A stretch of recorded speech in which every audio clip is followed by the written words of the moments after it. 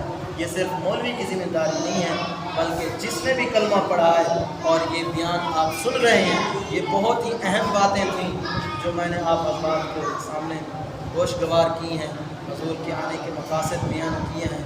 یہ ایسے سمجھو، میں سمجھتا ہوں دین کا ایک مجموعہ تھا، اگر اس کو لے کر امت چلے تو خدا کی قسم ہماری نسلوں میں کبھی بھی